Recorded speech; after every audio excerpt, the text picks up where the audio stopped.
pandemi ini adalah salah satu penggerak yang bikin hybrid work ini jadi makin cepat dan juga harus dilakukan oleh semuanya. Banyak orang yang belum tahu bahwa sebetulnya Office Apps dan Microsoft 365 adalah dua hal yang berbeda. Berbeda tapi tak sama. Sama aja ya. Sama aja. Ini juga banyak orang yang kira Microsoft Teams itu hanya online meeting. Gitu ya. Nah, pada dasarnya Microsoft Teams itu sebetulnya fiturnya jauh melebihi itu.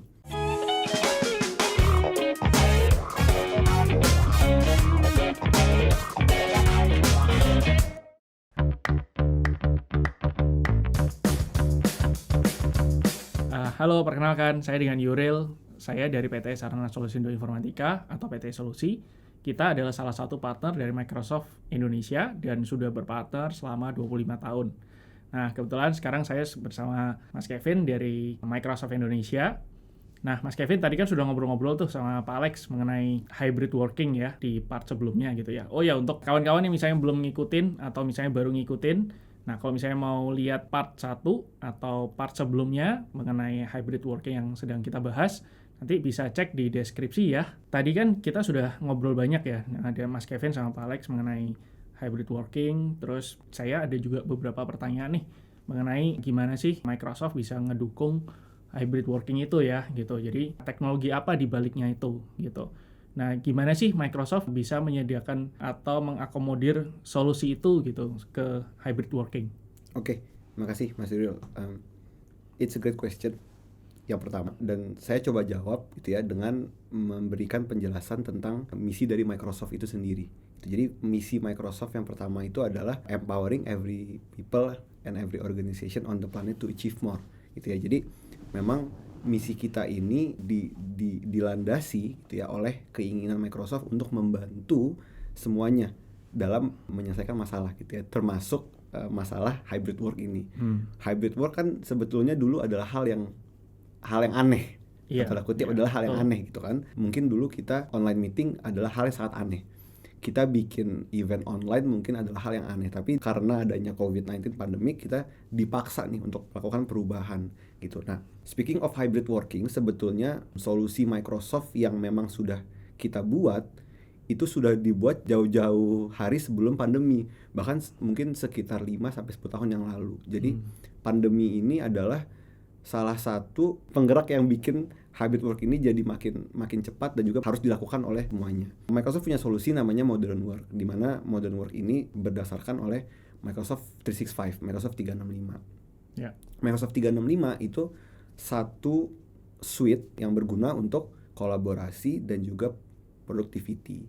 Dan juga kita masih banyak solusi yang memang bisa digunakan untuk mode-mode kerja yang lain. Gitu sih Mas Yuril. Oke, thank you banget penjelasannya ya.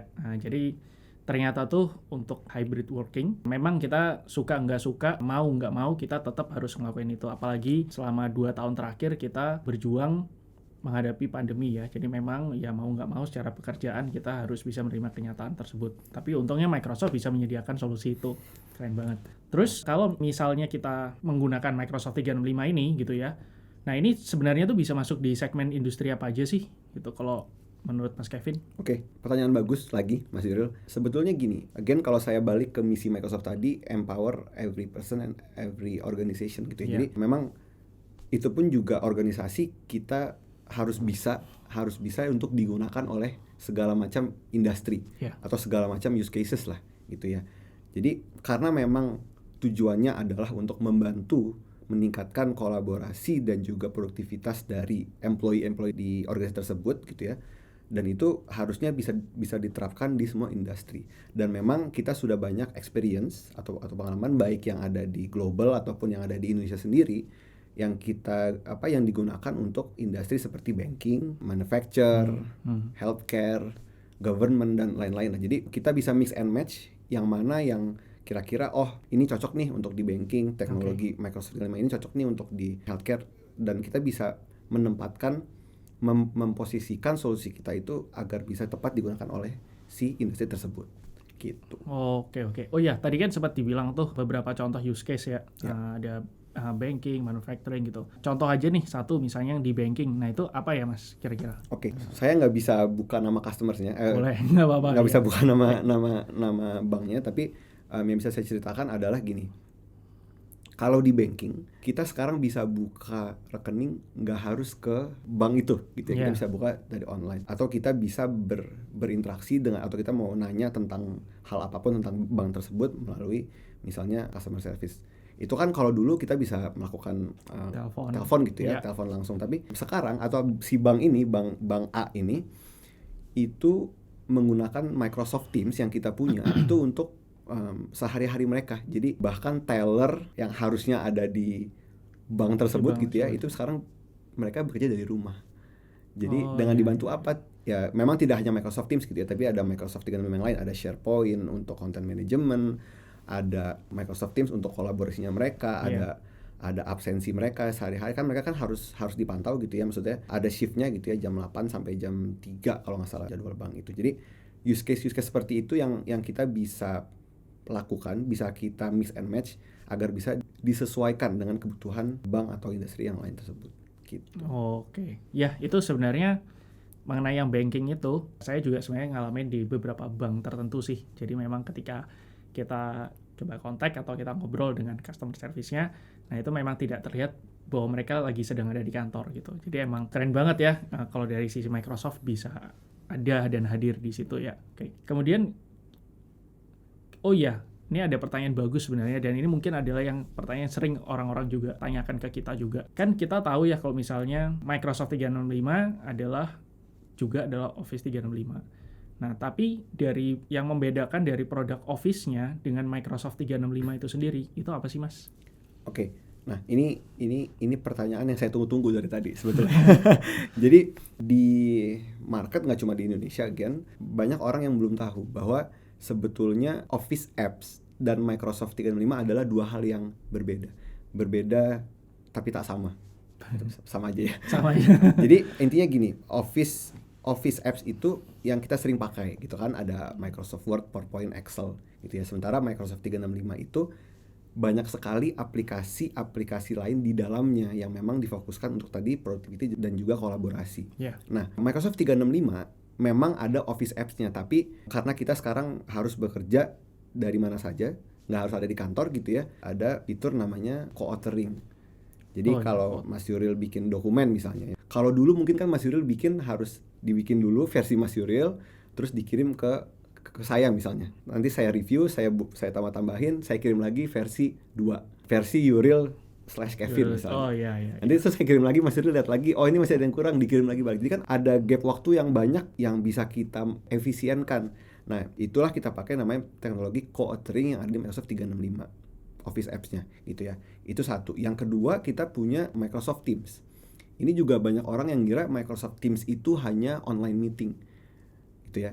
Nah, pada dasarnya Microsoft Teams itu sebetulnya fiturnya jauh melebihi itu. Kita bisa integrasikan Microsoft Teams dengan misalnya kalau ada perusahaan yang sudah punya aplikasi in-house mereka dan ingin diintegrasikan dengan Microsoft Teams, itu bisa gitu ya. Contoh yang pertama adalah misalnya gini.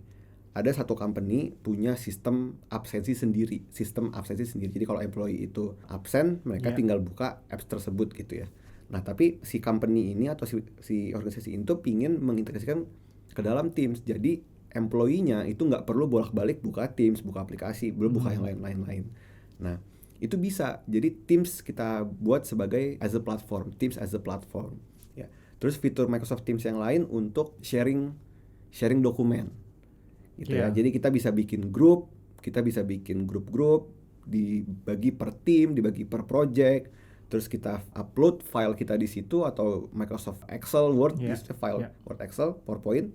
Terus kita ngedit bareng-bareng sambil melakukan meeting juga bisa. Jadi seamless, nggak perlu ganti-ganti aplikasi, nggak perlu banyak aplikasi, apalagi semakin banyak buka aplikasi kan akan semakin lemot ya laptopnya. Gitu sih.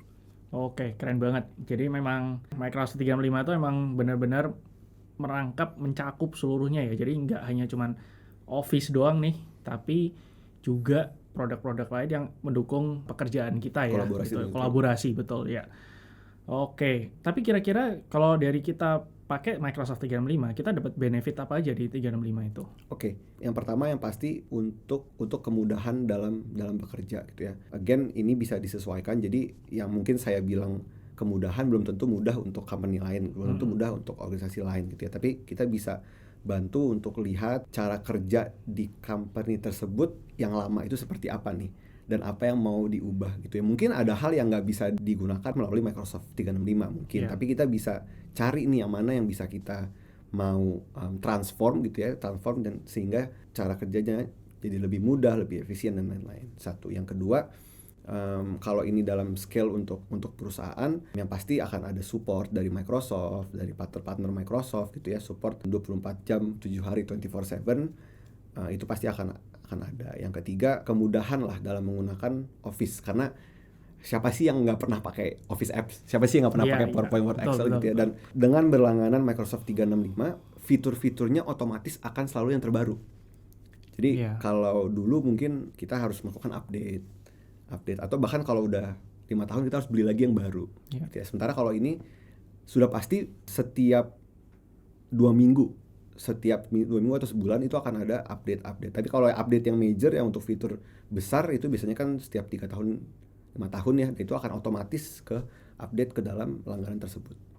Oke, keren juga. Kalau di Microsoft 365 ini, itu apakah kita hanya online saja, atau itu juga bisa atau kita kerja secara offline lah ya, kalau Ya, misalnya. ya. Ini juga pertanyaan yang sering juga kita dapat ya. Ya. Nah, itu kalau menurut Mas Kevin gimana, Mbak? Oke, yang namanya kerja dari mana saja dan kapan saja itu kan ya dari mana saja gitu ya. Iya, betul. Di mana bisa jadi kita dalam posisi yang nggak ada koneksi internet gitu kan. Jadi misalnya contoh, saya lagi di pesawat misalnya.